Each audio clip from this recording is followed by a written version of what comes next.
जय हिंद दोस्तों। वंदे मातरम। संदेश खाली का नाम आप लोगों ने सुना ही होगा। बहुत दिन पहले बहुत ही चर्चा में आया हुआ था और अभी भी ये चर्चा में ही चल रहा है। इस पे हम विस्तार से जाएंगे। रेखा पात्रा वहां की एक ऐसी नारी है जिन्होंने टीएमसी के कुछ गुंडों और एमएलए सांसद के विरोध में आवाज उठाया। इनका पूरा विस्तार से हम जानकारी आपको देंगे। कौन है रेखा पात्रा और कौन वहां पे गुंडागर्दी किया था, क्या इनके साथ अन्याय हुआ था। सबसे पहले हम रेखा पात्रा के बारे में जानते हैं। पश्चिम बंगाल, जहाँ की मुख्यमंत्री एक औरत है, ममता बनर्जी। एक औरत को दूसरा औरत का दर्द समझना चाहिए, लेकिन ममता बनर्जी एक ऐसी नारी है जो कि अपने एमएलए को, दुर्दांत एमएलए को बचाने के लिए कितने सौ हजारों बोलिए औरतों की बलि चढ़ा देना चाहता था। जी हाँ, उत्तर 24 परगना जिला है बंगाल में। वहां एक बसीरहाट थाना नाम का, बसीरहाट जो है वहां पे लोकसभा क्षेत्र है। बसीरहाट लोकसभा क्षेत्र के अंदर ही संदेश खाली नाम की गांव आता है। संदेश खाली एक तरह से गांव, मतलब कि 3-4 गांव मिला के एक बड़ा सा जगह का नाम है। वहां पे क्या होता था, शाहजहां शेख जो कि एक बांग्लादेशी घुसपैठिया है, जो कि आपको कोई न्यूज चैनल नहीं बताया होगा।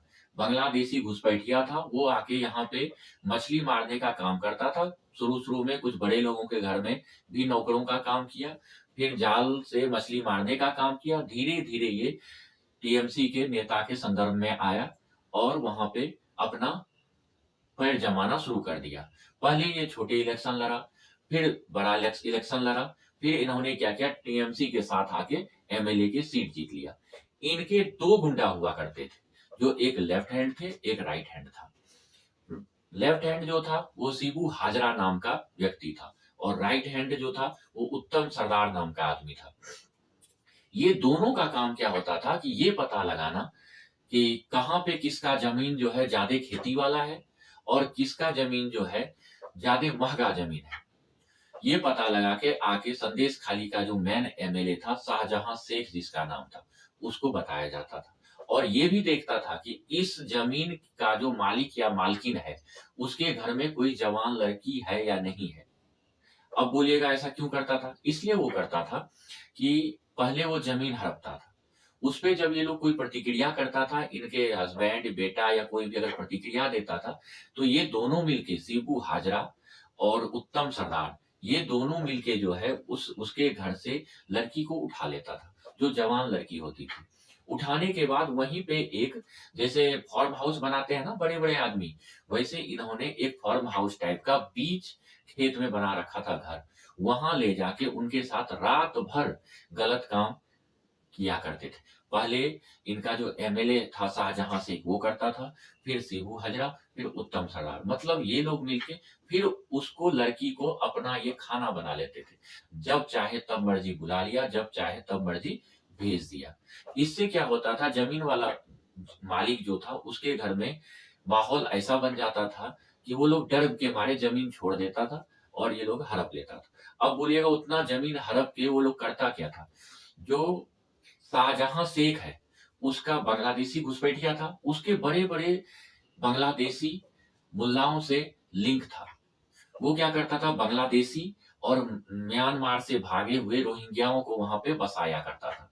और जब इलेक्शन का टाइम आता था तो उन्हीं के नए नए युवकों को हथियार देके, तलवार सब देके बड़े बड़े जगह पे टीएमसी के गुंडे बना के उसको लड़ने के लिए भेजा जाता था। यहाँ तक कि जब इलेक्शन होता था तो किसी एक गांव को इन्हीं को भेज के पूरे गांव में रातों रात भेज दिया जाता था। हर घर के अंदर एक एक दो दो आदमी को बिठा दिया जाता था और उन्हें बताया जाता था कि अगर तुम इलेक्शन में वोटिंग करने गए तो तुम्हारे बच्चे को मार दिया जाएगा, तुम्हें मार दिया जाएगा। यहाँ तक कि उस जगह का ये हालत था कि कोई भी आदमी इलेक्शन में वोट देने नहीं जाता था। उनके आधार कार्ड पे ये रोहिंग्या और बांग्लादेशी जो थे, ये वोटिंग करके टीएमसी के नाम पे आ जाता था। इसी बीच वहां पे रेखा पात्रा नाम की लड़की थी, सेम इसके घर वाले के साथ हुआ। इनके जमीन को पहले कब्जा किया गया, फिर जब इनका विरोध किया गया तो रेखा पात्रा को 1-2 दिन तक धमकी मिला। 1-2 दिन तक धमकी मिलने के बाद कुछ आदमी इनके पीछे पड़ा। रेखा पात्रा कहीं भी निकलती थी, इनके पीछे आदमी पड़ा हुआ रहता था। लेकिन रेखा पात्रा एक ऐसी लेडीज़ थी जो कि डर नहीं माना इन लोगों से। अंत में वही हुआ जो सबके साथ होता था। इन लोगों ने रेखा पात्रा को रातों रात उठा लिया और रात भर अपना अय्याश का जगह में अय्याशी किया सबने मिलके, फिर इसे घर छोड़ दिया गया। लेकिन जब ये इलेक्शन का टाइम आया और इस उससे भी ज़्यादा महत्व ये रखता है कि जब ईडी का छापा संदेश खाली में शाहजहां शेख के घर में पड़ा, तो इन लोगों को थोड़ा बल आया। लेकिन फिर भी जितनी महिलाएं इनके शिकार हुए थे, एक भी आगे नहीं आना चाहती थी। इसी बीच रेखा पात्रा जो है अपना जिंदगी को दांव पे लगा के, अपने जिंदगी का परवाह न करते हुए आगे आया और सभी लेडीजों को फिर धीरे-धीरे आगे लाया और पूरा आंदोलन में बदल दिया इसको। और ऐसा आंदोलन आया हुआ कि आप लोगों ने देखा कि संदेश खाली जो है पूरे वर्ल्ड में फेमस हो गया। फिर भी ममता सरकार को शर्म नहीं आई। वो नहीं बोलते हैं कि मतलब चुल्लू भर पानी में डूब मरने वाला कहानी, वो भी अगर बोला जाए तो उनके लिए बहुत कम है। वो अपना एमएलए शाहजहां शेख को बचाते रही और संदेश खाली की महिला के पक्ष के विरुद्ध जाते रही। जब देखा कि हाथ से बाहर जाने लगा पूरा का पूरा संदर्भ, तो उन्होंने शाहजहां शेख को अपनी पार्टी से निलंबित कर दिया।